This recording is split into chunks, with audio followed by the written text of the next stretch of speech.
Hey Tactical family, this is Mike. Welcome back to the Tactical Llama.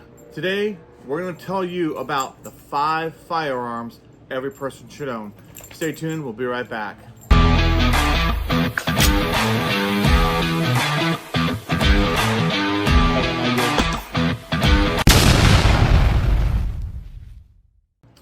Alright, 5 firearms that I think each person should own, or a family anyway.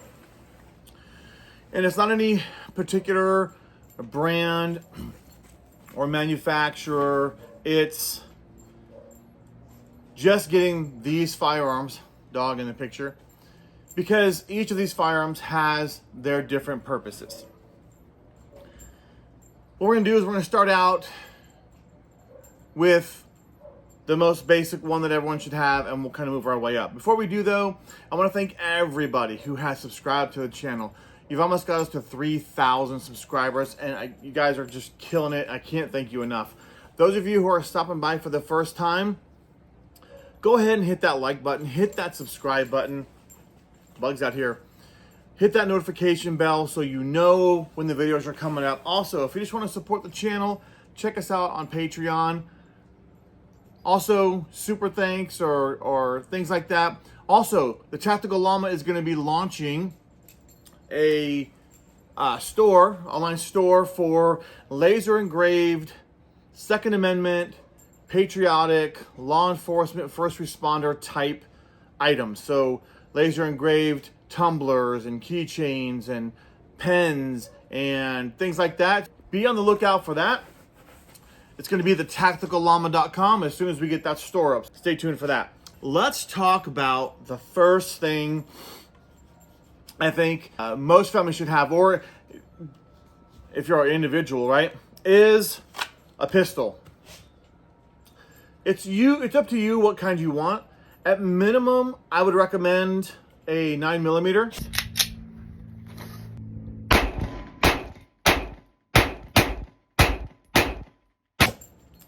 This is the Glock 43X MOS. I have it paired with a HoloSun 407K X2 and a TLR7 Sub Lite.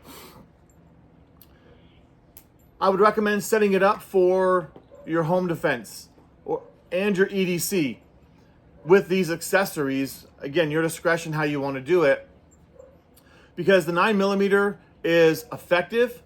It's great for home defense, great for EDC. Sun 407K with the Streamlight TLR7 Sub.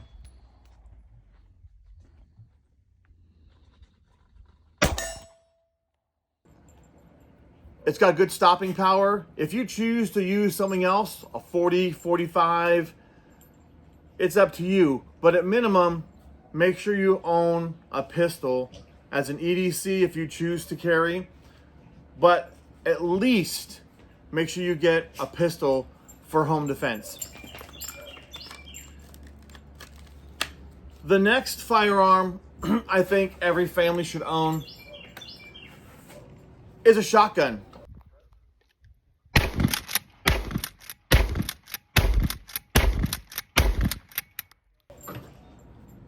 The shotgun is a multi-role firearm. I recommend getting a pump action. Less chances for failures with a pump action because you're the one making sure that round gets chambered. Now, this one is ATA E-Tro. This is just one pump that I have. Why would you use this one? Self-defense, home self-defense. Also, you can hunt with this. You can take deer, you can take birds. It's a multi-purpose shotgun. If you ever use it for hunting though, make sure you follow the rules in your area for licensing and how you can hunt with shotguns and how many rounds you can have, etc., etc. That's very important. This one I chose to do a pistol grip. You don't have to do a pistol grip. That's just my choice.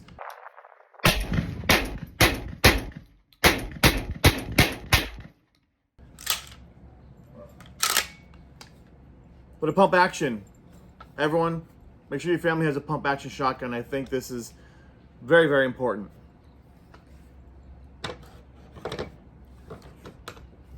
Moving on down the list, what is the next firearm I think you should have? I think you should own an AR-15.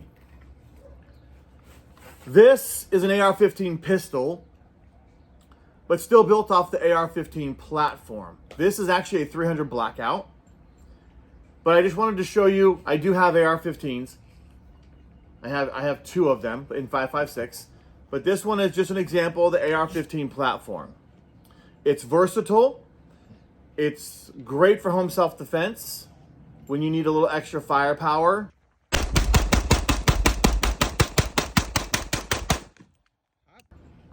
Depending on where you live and what you live in. If I lived in an apartment complex, I'm probably not going to be using an AR-15 platform in my home for self-defense. I'm going to switch to pistol, shotgun, and then tailor those shells for the environment that you're in.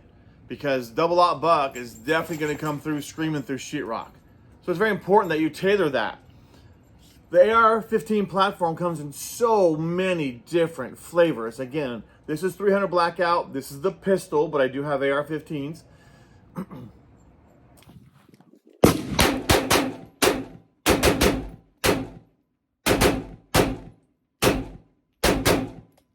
5.56. You can go to AR-10. Same functionality, just a bigger, 308. I would recommend having this. The AR-15 can also serve in a hunting role. So not only self-defense, but a hunting role as well. Moving on down the line, I think that everyone should have a hunting rifle. This is single purpose. This firearm's purpose is to hunt.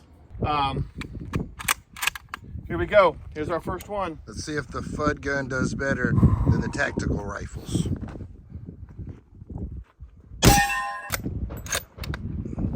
I love this rifle, by the way. This is my budget rifle with my Vortex scope on it. Love it. Here we go.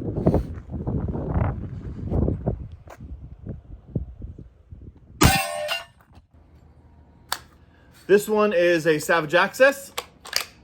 It's chambered in 308. I'm sorry, it's a Savage Access 2 XP. It is chambered in 308. So with the 308 cartridge, you've got plenty of knockdown power for pretty much any game that you want to hunt. I don't recommend it for a self-defense firearm. One thing I also recommend on your hunting rifle is a scope. I would make sure it's at least a 3x9. This one is a 4x24 from Vortex. You don't have to have a bipod on it and all that. I just choose to have it on there. But a hunting rifle for the sole purpose of taking game.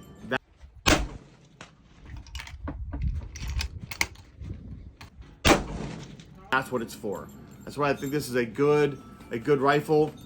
So many different, it's endless how many different rifles you can have, or who the manufacturers. Same thing with shotguns or the AR-15s. It's just so many choices out there. The final firearm I think everyone should own is the 22. They're so much fun.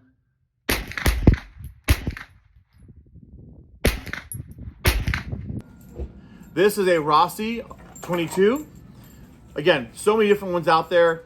This is one that we just picked up because it was super inexpensive. So many manufacturers out there. Again, this is the Rossi 22. It's been a fantastic 22. It's got fiber optic sights, so green in the back and orange in the front. So the sight picture is really clear. Out of the box, zeroed, 50 yards, didn't have to touch it. If you want to spend some money, I would actually recommend picking up a 1022. A Ruger 1022 is, in my opinion, probably one that I would highly suggest you have. One, because of the amount of accessories that it has. The Ruger 1022 has so many different accessories, magazine types that you can put with it. But make sure you have one of these. Again, this is a multi-purpose. One, just for plinking, getting out there practicing. Two, it's great. Ooh, that thing shoots really, really high. It's great for small game, squirrels, small birds, those types of things. This rifle will do that. It's great. The final thing I would recommend is back to the AR platform. So again, this one's 300 blackout. There's 5.56. Maybe pick up a firearm, a pistol caliber carbine, 9mm, or maybe even a Smith & Wesson 22 on the AR platform, so you can build familiarity with the platform. Plus, it's cheaper to practice with. Right, 9mm. If you're running with 9mm with your pistol, you can get out there on the range, pistol caliber carbine, and practice those fundamentals and not spend as much money. A 300 blackout ammo, 75 cents a round. 5.56, 50 cents a round or greater for both of them. Get out. Look at these firearms. Now, all of these can be had. Let me give you a rundown of the cost. I picked this one up for $219. I picked this one up for $400. My Glock, I picked up for $499. My 300 blackout, I picked up for $519. AR-15s, you can get them for as low as $400 for a 5.56. And the Rossi, I picked up for 119 bucks. That's the total. Now, I'm not counting accessories and all that kind of stuff. We're talking just the base firearm. That's what they cost. So you don't have to spend a lot of money to have the range of firearms that I think each family should have. So there you have it. The Tactical Llama's thoughts on which firearms you should have in your household. Until next time, if you have any questions, comments, leave them down below. Make sure you like, make sure you subscribe, make sure you share, and we'll see you in the next video.